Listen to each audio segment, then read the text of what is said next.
Welcome to NAG, News Across the Galaxy, where we talk all things LA Galaxy and the U.S. men's national team.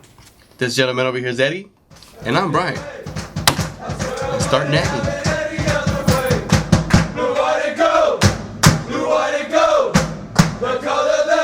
Alright, well, let's get right into it. 2016 season coming up.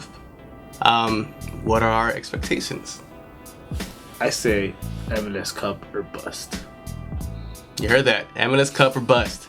That is our 2016 prediction. Yep. And that's prediction. Our show. Keep on that. Peace. Let's get right into it. Some things we might need to work on 2016. From my perspective, mainly the defense. We've seen just shot out, no effort on defense. Everybody seemed confused. Everybody seemed confused. We throughout the season, a lot of goals were from lack of center backs communicating, and we can't have that. No. Another thing we might need to figure out is the center midfield tantrum of Juninho and Gerrard. We kind of need to figure out how they could fit together in a more productive way, or if it even is Juninho and Gerrard, or maybe it's not Juninho and Gerrard. Yeah, for sure. The back line gotta be fixed. I mean, you gotta just take it apart and rebuild it again. Honestly, I mean, we saw a bad year, but I think Omar's shown us, that potential. So I'd find a way to keep him. I know there's like a lot of difficulties. Donovan's retired. That opens up a lot of space. Ricketts, he's gonna be gone. There's certain people certain people I wouldn't want to see no more. I mean, Rafa Garcia, maybe just keep him in the Galaxy 2 program, but never a first-time team.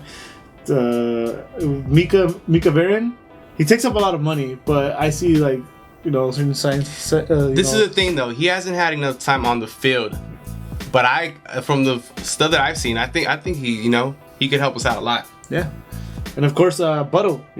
Butto's gotta go. I mean, maybe he'll retire, but definitely gotta go. He shouldn't even ever came. Why did he even come? Yeah, one thing. Another person a lot of people don't talk about. I mean, he did his thing, but I think Gargan sometimes is a liability.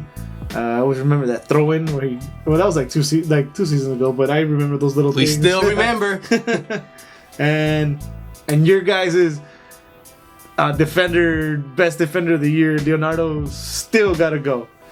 That space, you open up all that space, you can get more, bring in younger players, maybe hungrier players, and players around the league or South America. Bruce knows what to do. We'll put it in Bruce's hands, but Bruce, Leonardo, please, you gotta listen.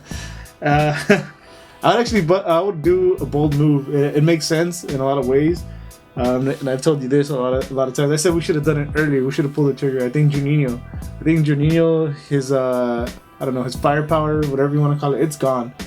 No, I don't think any team really fears him anymore. It isn't the Juninho from a couple years ago. Right. It's a different Juninho. And I actually agreed with that, with our talk that we had. We could find somebody younger, hungrier. It doesn't mean that we think he's a bad player. I just think we could probably upgrade in that position. Yeah, it's just a vital position that he plays in, and obviously with Gerrard, I mean, Gerrard is Gerrard. You can say whatever you want about him, but Gerrard, he's a world-class player despite his age, and he needs the right partner, and I think Junior's not that guy. The reason I wanted to do it earlier, because people would have took the bait. We could have got something bigger. While he was on a high form. Yeah.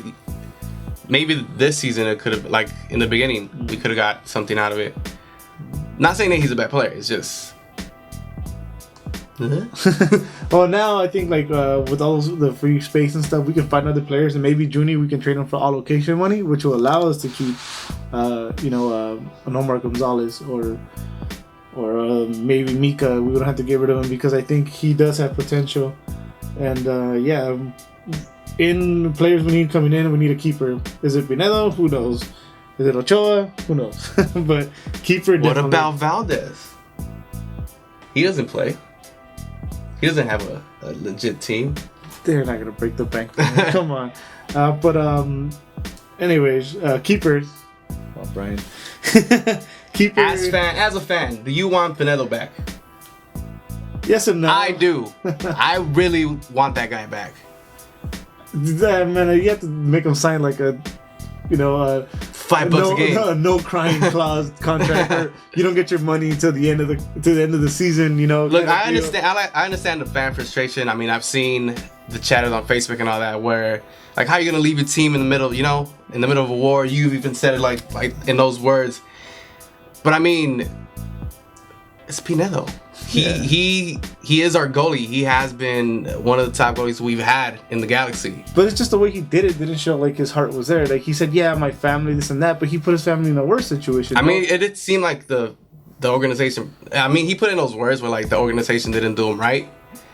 Which I mean, they should have like gave him the money that he asked for to begin with. We would have never gone through that. Should have waited. Yeah. Should have waited to the end of the season. He left, I don't know, some X amount of money on the table that his family didn't get, which is his all for. And moving on, what about next year? Obviously the team has goals. It'd be nice to win it all. We're gonna win it all. I want everything. Give me all the cups. Highly doubtful. I'm gonna give my prediction for next year. I think it's MLS Cup or bust. And we're going to focus on the Champions League. Those two things right there, those are must. Either far or we win them both. Now, Open Cup is going to be a sacrifice. The Galaxy always struggles with schedule and players. Bruce always complains about it, and for good reason. I'm sure other coaches hate it too. So that compact schedule is not going to allow us to win the Open Cup. Supporter Shield, probably won't win it. Similar reason. Second half of the season, once the Champions League is wrapped up and all that, we might make a push for the Supporter Shield, but I think it'll be too little too late. Like, we're going to be a second half of the season team next year, and we're gonna be the hottest team going into the MLS Cup, and that's how we're gonna win. Yeah, those are realistic goals. Champions League and the MLS Cup. The other two, I mean, you would want to win them all, but you can't get them all. So I guess 2 out of 4 is cool. Not selfish. Yeah. All right. Now on to the journey to Russia. November 13th, the U.S. plays St. Vincent, and on the 17th, they play Trinidad and Tobago. We got some call-ups. That's right. The Jurgen Show is back in town. Yay! This time we brought 3 keepers: Guzan, Howard, Hamid. Defenders: Ventura Alvarado, Matt Piesler, Cameron, Fabian Johnson, Matt Miazga. Sorry. Miazga. Which is good if you guys haven't seen him. Trust me, he's good. He's a real nice center back. Michael Roscoe, Tim Ream, and Breck Shea. Midfielder, 7. Kyle Beckerman, Michael Bradley, Mix Discarud, Miguel Barra, Jermaine Jones, Darlington Nagby. We've been wanting that guy. And DeAndre Yedlin. Forwards, he took 5. Josie Altidore, Alan Gordon, Jordan Morris, Bobby Wood, and Yossi Zardes. Are you telling me there's no Dempsey? There is no Dempsey. The Jurgen Show takes a plot twist. Well, this concludes another episode of NAG. Subscribe to our channel down below. Write any comments if you feel we left something out, or you want to ask us anything, just leave us a comment down below. Follow us on Facebook, Twitter, Instagram. We have a Snapchat now, I believe. And is there anything you want to tell the public? Yeah, well, first off, thank you guys. Season didn't end the way we wanted it. But look out for us. We're going to be back next season. Look out for our website. It's on the works. Things will be coming up. Giveaways. Meet us at the Meet Your Seat event. We'll be there. Snapchat, Instagram, everything. We're going to come back a lot stronger in 2016. This is year 1. Hope you guys enjoyed it. And thanks for sticking with us this whole time. Thank you. Keep on nagging. Wait a minute. Huh?